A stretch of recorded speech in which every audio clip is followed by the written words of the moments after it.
Hello and welcome to my channel the 12 man my dear friends. कैसे हैं आप सब लोग। एक और आ गई है वीडियो साउथ कोरिया वीज़ा पे और आज की वीडियो भी उतनी इंपॉर्टेंट है जितनी पिछली दो वीडियोस मैंने डाली हैं या जितनी भी अभी तक मैंने वीडियोस डाली हैं। पहली दो वीडियोस आपने ज़रूर देखी होंगी। तो एक मैंने वीडियो बनाई थी how to make your application strong, कैसे किन चीज़ों का ध्यान रखना है, सभी आइटम्स के बारे में लाइन टू लाइन मैंने बात की थी। फिर और लास्ट वीडियो के अंदर हमारे साथ एक गेस्ट ने ज्वाइन किया था जिनका वीज़ा पे रिजेक्शन आया था साउथ कोरिया के। तो मैंने उन्हें इनवाइट किया था और उन्होंने पूरा केस और उन्होंने कैसे अपना एप्लीकेशन जो है लगाया था वो सब चीज़ें डिस्कस की थी। आई होप कि आपने वो वीडियोस ज़रूर देखी होंगी, नहीं देखी तो देख लो, लिंक डिस्क्रिप्शन में दे दूंगा। लेकिन आज की जो वीडियो है थोड़ी और हटके, इनफैक्ट मेरे पास कुछ एडिशनल पॉइंट्स आए हैं जो कि मैं समझता हूँ आपको बताने ज़रूरी हैं। तो आगे बढ़ने से पहले थोड़ा सा टाइम निकाल के वीडियो को लाइक कर दें फटाफट से और चैनल को सब्सक्राइब जरूर करें। Let's begin. तो इस वीडियो में मैं again I would stress on first of all, ठीक है, मैंने पहले भी बोला है वीडियोस के अंदर, लेकिन मैं फाइनेंशियल प्रूफ्स के बारे में फिर से स्ट्रेस करता हूँ कि अगर आप साउथ कोरिया 3 दिन के लिए जाते हैं, 2 दिन के लिए भी जाते हैं, तो भी आप मिनिमम अपने अकाउंट में 4 से 5 लाख रुपए लेके चलें। This matters a lot. Let me tell you, यहाँ पे क्या है कि साउथ कोरिया वीज़ा के केस में क्या है, कुछ कंट्रीज़ जो होती हैं आपको पता है इनकी हायर पर कैपिटा इनकम है and they don't just simply rely on the tourism, ठीक है, बिकॉज ये हैवी स्केल इंडस्ट्रीज़ हैं इन कंट्रीज़ के अंदर।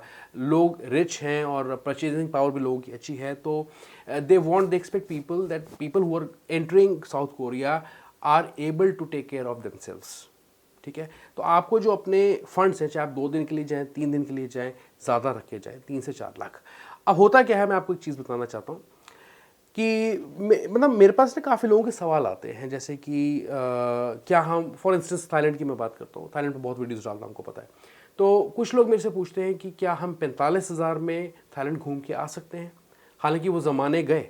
No trip is a budget trip, क्योंकि फ़्लाइट फेयर्स ही 60% ऊपर चल रहे हैं हवा में।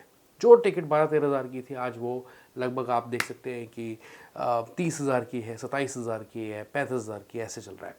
तो और हमें क्या लगता है बेसिकली कि अगर हमने थाईलैंड का ट्रिप कर लिया, हमने सिंगापुर घूम लिया, हमने मलेशिया घूम लिया, हमने यहाँ चले गए, वहाँ चले गए, तो हम साउथ कोरिया भी जा सकते हैं, या हम लंदन भी जा सकते हैं, हम यूएस का वीज़ा भी ले सकते हैं, शेंगेन वीज़ा भी ले सकते हैं। ऐसा ज़रूरी नहीं है, ऐसा ज़रूरी नहीं है।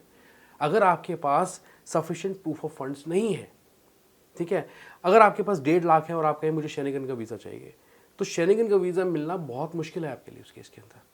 तो जो प्रूफ ऑफ फंड्स हैं that matters a lot. Let me be very clear about it, ठीक है। अगर आप को कॉन्फिडेंस है कि आपने 4 कंट्रीज घूम ली हैं और जैसे आपने घूम ली आप साउथ कोरिया भी जा सकते हैं, तो ये मुश्किल हो सकता है। कुछ कंट्रीज के केस में वीज़ा नॉर्म्स बहुत स्ट्रिक्ट होते हैं। जितने भी कंट्रीज आप घूमते हैं यूजुअली वो सब टूरिस्ट फ्रेंडली कंट्रीज हैं जो कि चलती टूरिज्म पे हैं। तो इसलिए वहाँ पे वीज़ा लेना, वीज़ा ऑन अराइवल लेना, ई वीज़ा लेना आसान होता है।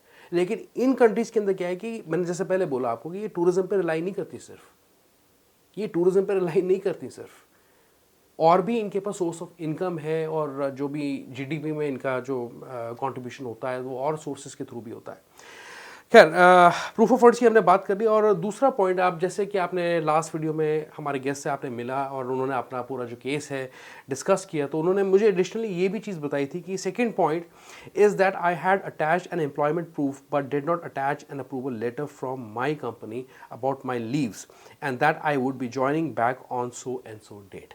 ये बहुत ही ज़्यादा इंपॉर्टेंट पॉइंट है और स्पेशली इस पॉइंट के चक्कर में इस वीडियो को मैं बना रहा हूँ। तो अगर आप एक सैलरीड एम्प्लॉय हैं, उसके जो डॉक्यूमेंट्स हैं ऑलरेडी हमने लास्ट वीडियो में भी डिस्कस कर लिए थे और पहले भी कुछ वीडियोस को आप रेफर कर सकते हैं, देख सकते हैं लिस्ट ऑफ डॉक्यूमेंट्स में क्या कह दिया। मेरी साइट पे भी जाकर आप देख सकते हैं कि क्या डॉक्यूमेंट्स की जरूरत पड़ती है अगर साउथ कोरिया का वीज़ा आपने अप्लाई करना है। लेकिन आज हम थोड़ा सा डिफरेंटली क्या बात करने लगे हैं कि अगर आप सैलरीड एम्प्लॉय हैं और एप्लीकेशन लगाने लगे साउथ कोरिया वीज़ा की, आप उसके अंदर क्या है कि बेसिकली आपको लेटर ऑफ अप्रूवल भी चाहिए होता है कंपनी की तरफ से कि आपको छुट्टियां मिल गई हैं, you have been granted leaves, no objection certificate होता है बेसिकली, और वो आपको अपनी एप्लीकेशन के साथ लगाना होता है। तो अभी यहाँ पे इन्होंने क्या किया था कि इन्होंने अपना एम्प्लॉयमेंट प्रूफ लगा दिया था। एम्प्लॉयमेंट प्रूफ एज इन की यूजुअली आप कंपनी के पोर्टल्स में जाते हैं एमएनसीज में, तो आप डाउनलोड कर सकते हैं कि आप इस कंपनी में काम करते हैं, इतने टाइम से आप काम करते हैं, ये आपका डेजिग्नेशन है, ये आपका एम्प्लॉयमेंट प्रूफ है। या कुछ लोग क्या करते हैं कि जो अपॉइंटमेंट लेटर होता है, जो ऑफर लेटर होता है, उसकी कॉपी लगा देते हैं। तो एक्चुअली वो नहीं चाहिए, वो नहीं चाहिए। Please ensure whenever you prepare your documents you are very cautious, ठीक है। आपको बेसिकली जो अपना जो अप्रूवल लेटर है, लीव का अप्रूवल लेटर है, वो कंपनी से लेके देना होता है। अब वो कैसे लेना होता है, बहुत सिंपल सी चीज़ है, मैं आपको बता दूँ। अगर आप एक एमएनसी में काम करते हैं तो आपके लिए बहुत आसान है। आपकी कंपनी के पोर्टल्स होंगे, वहाँ पे कुछ सर्विस लेटर्स का ऑप्शन ज़रूर होगा आपके पास। वो बेसिकली क्या है कि आप उस जो भी पोर्टल होगा आपका, उसके थ्रू आप सेलेक्ट कर सकते हैं that you require an approval letter for visa processing, वो आप चूज़ कर लें। अब एचआर के पास नोटिफिकेशन चला जाता है, रिक्वेस्ट टिकट एक रेज हो जाती है और उसके बेसिस पे अप्रूवल लेटर पूरा बना के कंपनी लेटर हेड पे, प्लस स्टैंपिंग होनी ज़रूरी है एचआर की उसके ऊपर। Please please this is really important कि जो एचआर की स्टैंपिंग होनी ज़रूरी है आपके अप्रूवल लेटर पे। क्या होता है कि जब आप अपनी छुट्टियां अप्लाई करते हैं, आपका मैनेजर अप्रूव करता है लीव्स, उसके बाद ये प्रोसेस शुरू होता है। तो आप कुछ कंपनीज केस में पोर्टल बने, अगर आपके केस में ऐसा है कि आपको कोई ऐसा पोर्टल नहीं है, कोई सेंट्रलाइज पोर्टल नहीं है आपका, देन आपको डायरेक्टली अपने एचआर को रीच आउट करना है ईमेल के थ्रू और उनको बोलना है कि मैं साउथ कोरिया ट्रैवल करने लगा हूँ, मुझे वीज़ा अप्लाई करना है, मुझे छुट्टियाँ मिल गई इस डेट की, तो please kindly issue me an approval letter. ठीक है, और वो कंपनी लेटर हेड पे आपको साइन, मतलब it should be sealed and signed. ठीक है, कंपनी का जो एचआर होगा उसके साइन होने चाहिए, सील होनी चाहिए, और तब आप उसका प्रिंट आउट लेके अपनी एप्लीकेशन के साथ लगाएं। ठीक है, मुझे ऐसा लगता है कि शायद मैं भी कहीं मिस कर गया उस चीज़ को बताना, लेकिन मैंने अपनी वीडियोस में ऑलरेडी सारी चीज़ें डिस्कस की हैं, बहुत डिटेल में की हैं अगर आप देखेंगे जाके। लेकिन हाँ, ये एक अच्छा आइडिया है। इनफैक्ट ऐसे एग्जांपल्स आ सकते हैं, जैसे हमारे सामने ये एक एग्जांपल है कि इन्होंने बेसिकली क्या किया कि एम्प्लॉयमेंट प्रूफ लगा दिया, लेटर लगा दिया, लेकिन इन्होंने जो एनओसी सर्टिफिकेट होता है जो आपको एचआर से मिलता है, वो उन्होंने नहीं लगाया। ठीक है, तो आप इसे कंफ्यूज ना हो। एनओसी सर्टिफिकेट जब मैं कहता हूँ मतलब कि आपको लीव अप्रूवल लेटर की मैं बात कर रहा हूँ। ठीक है, फिर इसके बाद इन्होंने ये भी लिखा कि अब इनका क्या हुआ इनके केस के अंदर कि ये मेडिकल लीव्स पे थे और काफ़ी लंबी लीव्स पे चले गए, तो जो आई थिंक ये 15 दिन की सैलरी इनकी जो है गलती से कहीं डिडक्ट हो गई। ठीक है, उसके चक्कर में क्या हुआ कि अब जो भी इनकी सैलरी आई वो कम आई, आधी आई, और वो जो आई भी बची हुई वो एरियर्स में लग के आई। तो यहाँ पे भी कहीं ना कहीं इनके अकाउंट में जो है मिसमैच हो गया किसी तरीके से। अब इनको ये भी लगता है कि इसकी वजह से जो है इनकी एप्लीकेशन जो है शायद ये भी एक रीज़न है कि रिजेक्ट हुई है। वेल, इसके बारे में मेरा क्या टेक है, मैं बड़ा अच्छे से क्लियर कर देता हूँ आपको कि ये जो आपके एरियर में आया है सैलरी, पहली चीज़ तो ये है कि मैं ये कहूँगा कि आप सैलरी अकाउंट अपना दिखाएं ना, आप अपना सेविंग्स अकाउंट दिखाएं जिसके अंदर आप हर महीने पैसा डालते जा रहे हैं, डालते जा रहे हैं, डालते जा रहे हैं।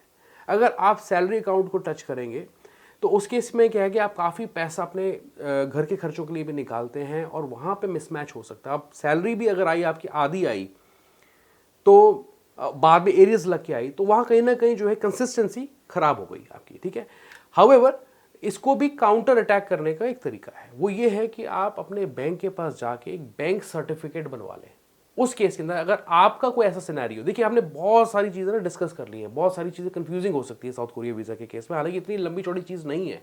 साउथ कोरिया का वीज़ा लेना भी मुश्किल नहीं है अगर देखा जाए, लेकिन इन चीज़ों को डिस्कस करना पड़ रहा है बिकॉज काफ़ी सारे केसेस आते हैं सामने। ठीक है ना, तो आप बैंक सर्टिफिकेट भी बनवा सकते हैं कि आपका यहाँ पे बैंक है, इतने सालों से आपका बैंक है, इतना फंड आपका मंथली डिपॉजिट आता है, एवरेज ऑन एन एवरेज आता है, तो ऐसा कोई सर्टिफिकेट भी आप लगा सकते हैं।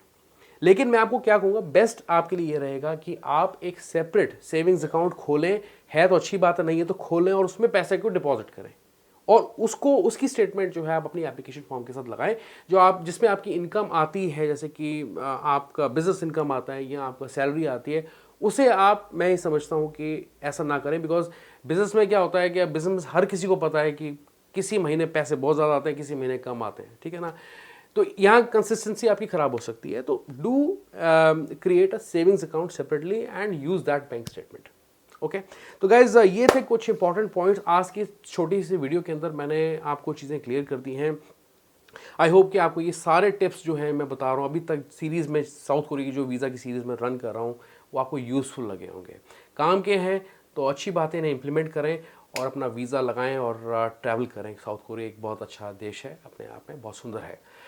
इस वीडियो को लाइक करने जाने से पहले और चैनल को सब्सक्राइब जरूर करें। And I see you once again, goodbye, take care.